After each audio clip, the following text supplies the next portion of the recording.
नमस्कार, दृष्टि आईएएस के इन न्यूज़ प्रोग्राम में आपका स्वागत है। आज हम लोग अर्थव्यवस्था से जुड़े एक बहुत ही महत्वपूर्ण टॉपिक पर बात करेंगे। दरअसल बीते दिनों ही प्रधानमंत्री श्री नरेंद्र मोदी जी ने आरबीआई से संबंधित दो महत्वपूर्ण योजनाओं का उद्घाटन किया है। तो आज की चर्चा में हम इन योजनाओं के बारे में जानेंगे और इसमें ये जानने की कोशिश करेंगे कि आखिर इन योजनाओं का मकसद क्या है और इसका भारतीय जनता के साथ किस हिसाब से कनेक्टिविटी है, किस हिसाब से संपर्क इसमें जुड़ेगा भारतीय जनता का इन योजनाओं के साथ। तो आइए इस पूरी चर्चा के संदर्भ में बात करने से पहले हम एक बार देख लें कि इस चर्चा के क्या कुछ डायमेंशंस रहने वाले हैं।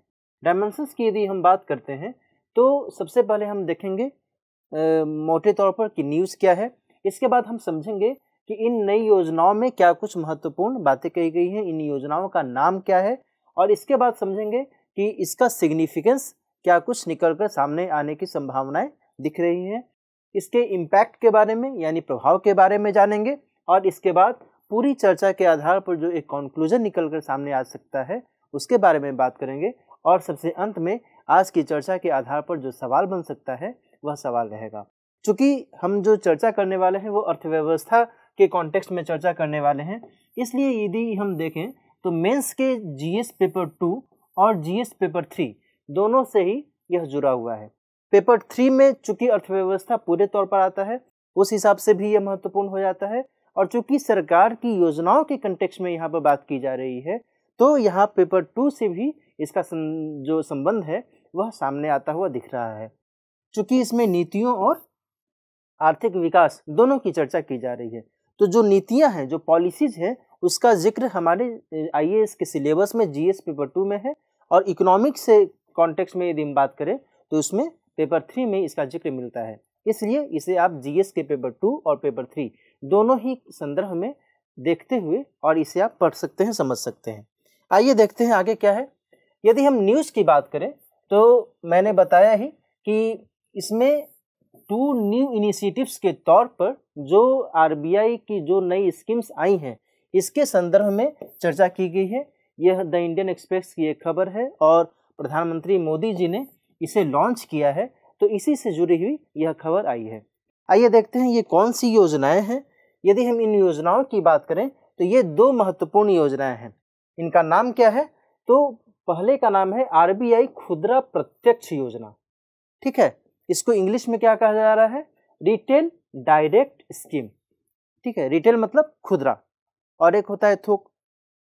तो जो खुदरा रिटेल योजना की बात की जा रही है ये डायरेक्ट योजना है। डायरेक्ट यानी प्रत्यक्ष, सीधे जो रिटेल इन्वेस्टर्स हैं, जो खुदरा निवेशक हैं, वो सीधे इस माध्यम से कुछ निवेश कर सकते हैं। इसके बारे में हम आगे समझेंगे कि किस माध्यम से वो निवेश कर पाएंगे, है ना। इसके बाद हम जो दूसरी योजना की बात करें तो उसका नाम है एकीकृत लोकपाल योजना। इसे हम इंग्लिश में क्या कह रहे हैं? इंटीग्रेटेड ऑम्बुड्समैन स्कीम, है ना। ऑम्बुड्समैन का मतलब हो गया लोकपाल।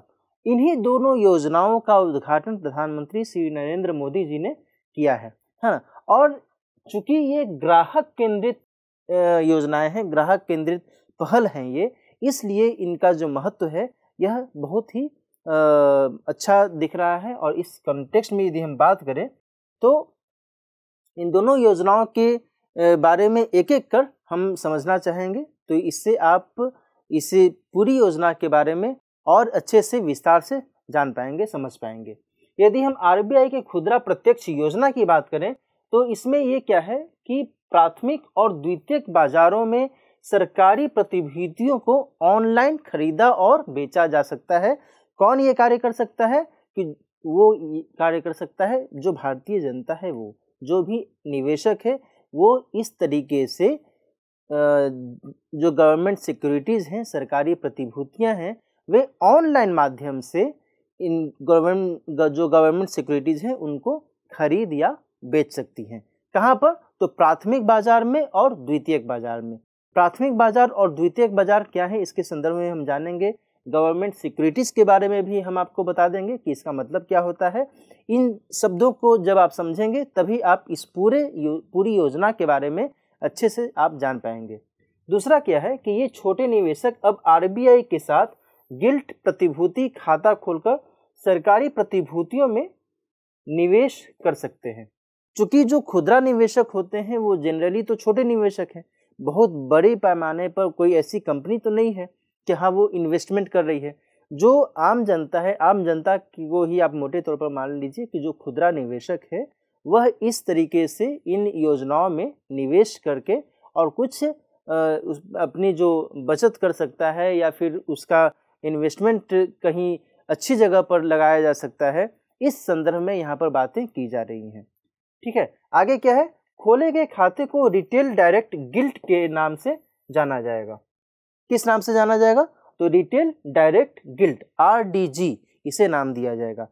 गिल्ट खाता के बारे में आप जानिएगा कि ये क्या होता है, इसके संदर्भ में हम आगे बताएंगे। तो आगे देखते हैं इसमें और क्या बातें कही गई हैं।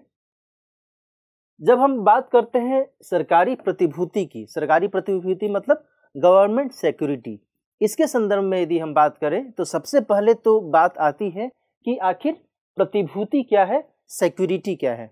यदि मैं आपको बहुत ही मोटे तौर पर बताऊं तो सिक्योरिटी का मतलब क्या हुआ, सुरक्षा। यानी कि आप यदि किसी व्यक्ति को पैसा देते हैं तो वह यदि आपको उस पैसे के एवज में कुछ आपको एक गारंटी के तौर पर देता है कि हम आपको गारंटी ये दे रहे हैं और इतने दिनों के बाद मैं आपको आपका पैसा लौटा दूंगा, तो फिर यह जो गारंटी है यह एक तरीके से सुरक्षा के कॉन्टेक्स्ट में दी गई गारंटी है। इसी को यदि हम यहाँ पर समझें तो यह क्या है, सिक्योरिटी को इस संदर्भ में, इस कॉन्टेक्स्ट में आप समझ सकते हैं। और चूंकि यहाँ पर गवर्नमेंट के माध्यम से, गवर्नमेंट के स्तर पर निवेश की बात की जा रही है, तो इसे क्या कहा जाएगा, गवर्नमेंट सिक्योरिटी या फिर सरकारी प्रतिभूति के तौर पर इसे जाना जाएगा। चूंकि जो निवेशक है, यदि आप मान लीजिए उदाहरण के तौर पर यदि देख लीजिए कि मैं यदि निवेशक हूँ, तो मैं यदि निवेश कर रहा हूँ, गवर्नमेंट सिक्योरिटी यदि खरीद रहा हूँ, ले रहा हूँ, तो फिर मैं इसके एवज में अपना पैसा सरकार को दे रहा हूँ। सरकार ने उसके एवज में हमें सिक्योरिटी दिया है कि मैं आपको इतने दिनों बाद आपका जो पैसा है इंटरेस्ट के साथ वापस लौटा दूंगा। इससे मुझे क्या फ़ायदा हुआ, मुझे ये फ़ायदा हुआ कि मुझे अपने पैसे पर, अपने निवेश पर एक ब्याज मिला और एक निश्चित समय अंतराल के बाद मुझे उसका जो है ज़्यादा अमाउंट मिल सकता है। और दूसरी तरफ सरकार को क्या फ़ायदा हुआ, सरकार को फ़ायदा हुआ कि उसे जो पैसे की आवश्यकता थी वह पैसा उसे मिला जो आम जनता है उसके माध्यम से, है ना।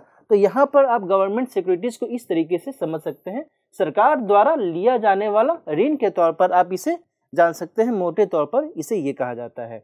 दूसरा, जो केंद्र सरकार है वो ऋण लेने के लिए ट्रेजरी बिल जारी करती है, बॉन्ड जारी करती है, या फिर दिनांकित प्रतिभूति, या फिर इसे हम इंग्लिश में कहते हैं डेटेड सिक्योरिटी जारी करती है। इसी सेंस में ये सब बातें की जा रही हैं।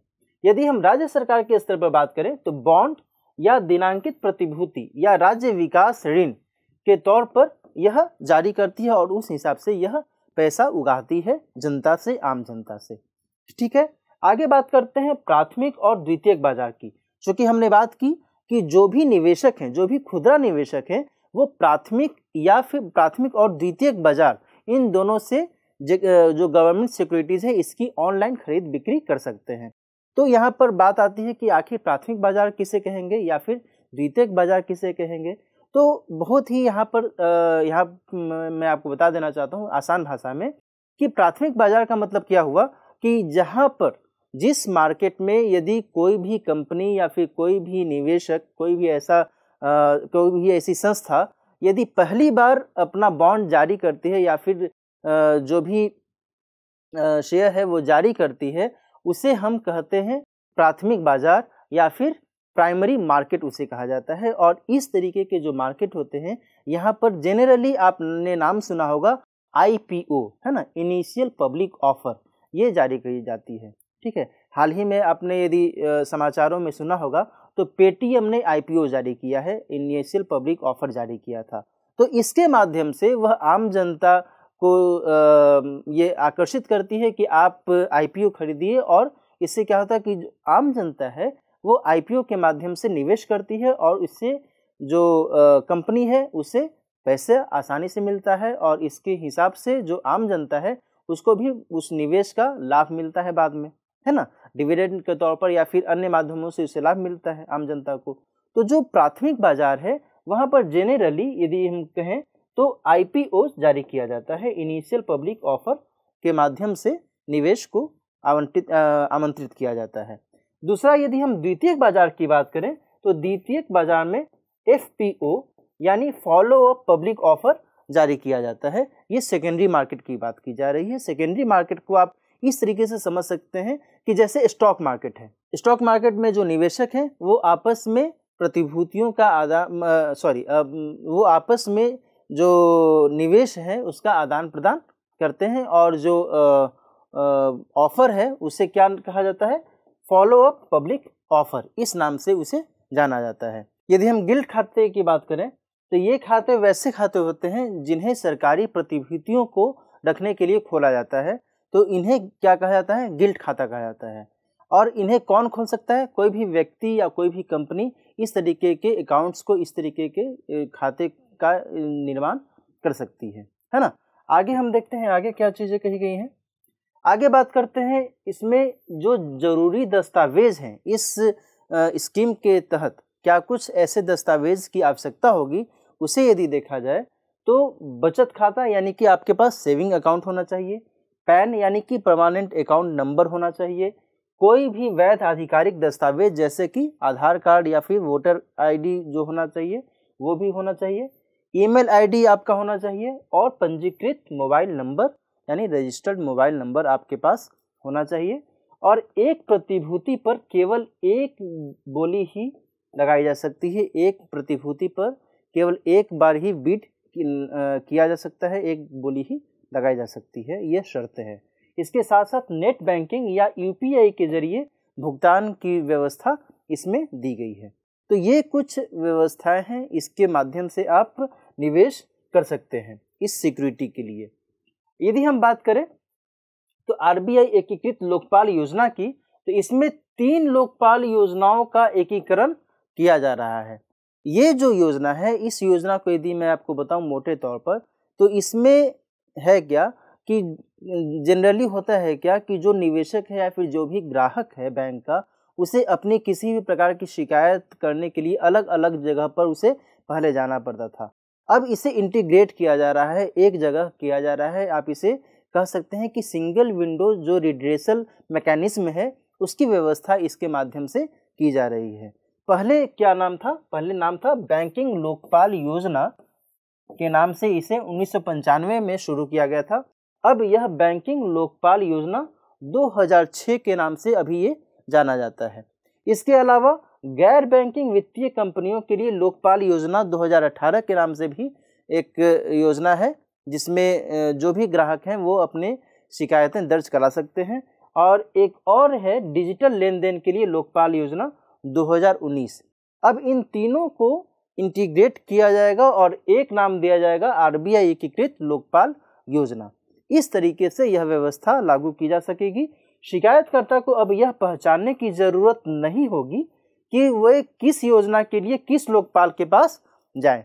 पहले यह दिक्कत होती थी कि किस योजना के लिए किस लोकपाल के पास जाए, ये भी है, ये भी है, ये भी है। 3 तरीके से लोकपाल की व्यवस्था की गई थी, 3 अलग अलग योजनाओं के माध्यम से। तो अब यह जो समस्या है, यह समस्या अब नहीं रहेगी।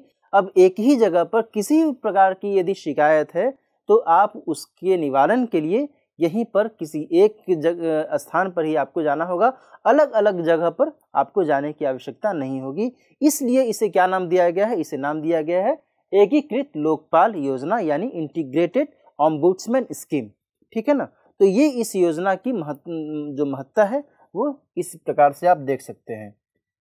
यदि हम इसके उद्देश्य की बात करें तो जाहिर सी बात है, यदि हम देखें तो इससे शिकायत निवारण तंत्र में सुधार की गुंजाइश बन सकती है। साथ ही RBI के द्वारा जो भी रेगुलेटेड इंस्टीट्यूशंस हैं उनके खिलाफ ग्राहकों की जो भी शिकायतें होती हैं उसका समाधान समय रहते और सही तरीके से किया जा सकता है और इससे ग्राहकों को भी लाभ आसानी से मिल सकता है।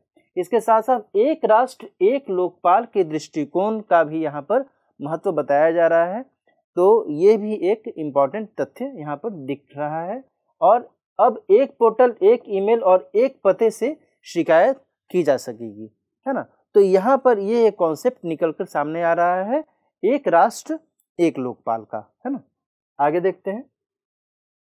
यदि हम इन दोनों योजनाओं के प्रभाव की बात करें तो पहला तो यह है कि आरबीआई की मौद्रिक नीति पर इसका बहुत ही महत्वपूर्ण प्रभाव सामने आता हुआ दिख रहा है। जैसा कि मैंने आपको बताया कि गवर्नमेंट सिक्योरिटीज़ के लिए जो भी खुदरा निवेशक है उनको आमंत्रित किया जा रहा है, उनको प्रोत्साहित किया जा रहा है इस योजना के माध्यम से कि वे निवेश करें। तो इससे क्या होगा, इससे अभी की जो स्थिति है, अभी की स्थिति को यदि आप समझें तो अभी चूंकि एक इन्फ्लेशन का दौर चल रहा है, मुद्रास्फीति का दौर चल रहा है, ऐसी स्थिति में आरबीआई के लिए बाध्यता बनती जा रही है कि वह सख्त मौद्रिक नीति का संचालन करे, यानी कि स्ट्रिक्ट मॉनिटरी पॉलिसी को वो अपनाए। और इसके लिए उसे क्या करना पड़ेगा, जो भी बैंक रेट है, जो भी रेपो रेट है, वह उसमें बढ़ोतरी करने के लिए कोई भी कदम उठा सकेगी। अब ऐसी स्थिति में यदि हम निवेशकों की बात करें, जो आम जनता है उसके पास आमदनी कम होगी या फिर उसके पास बचत कम होगी, ऐसे में जब उसके पास बचत कम होगी तो इसका इम्पैक्ट क्या होगा कि वह निवेश ही नहीं करेगा, वह इन्वेस्टमेंट ही नहीं करेगा। तो ऐसी स्थिति में जब सरकार ने इस तरीके की योजनाओं का रास्ता खोला है, इससे जो आम जनता है उसे एक दूसरे माध्यम से निवेश की राह सामने खुलती हुई दिख रही है ना।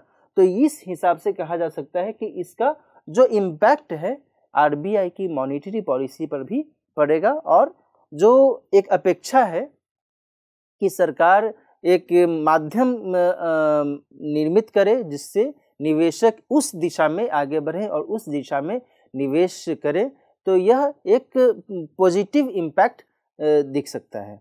आगे क्या है, सरकारी प्राप्तियों और व्यय पर भी इसका असर पड़ेगा। जाहिर सी बात है कि जब निवेश के माध्यम से, आम जनता के निवेश के माध्यम से या फिर छोटे निवेशकों के माध्यम से बड़ी संख्या में निवेश जब होगा तो जो पैसा सरकार के पास आएगा उसका जो इम्पैक्ट है वो सरकार की प्राप्तियों पर पड़ेगा, यानी कि सरकार को अधिक मात्रा में पैसे की प्राप्ति होगी, धन की प्राप्ति होगी, और इससे जो एक्सपेंडिचर है, एक्सपेंडिचर भी जो भी सरकार की योजना है, किन्हीं भी महत्वपूर्ण योजना पर यदि सरकार खर्च करना चाहती है, खर्च करने की आवश्यकता है, तो वह वहाँ पर खर्च कर सकती है ना।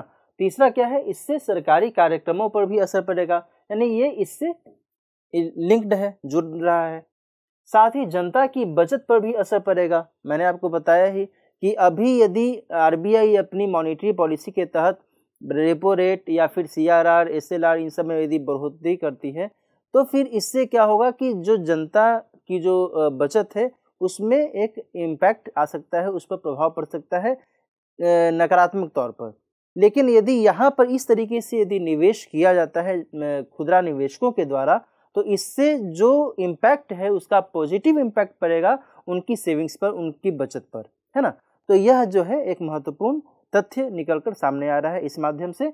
और इसके साथ साथ शिकायत निवारण की जो सुविधाएं हैं वर्तमान में, वह भी इंटीग्रेटेड ओम्बुड्समैन स्कीम के माध्यम से बहुत ही सहज और सरल होती हुई दिख रही हैं, है ना।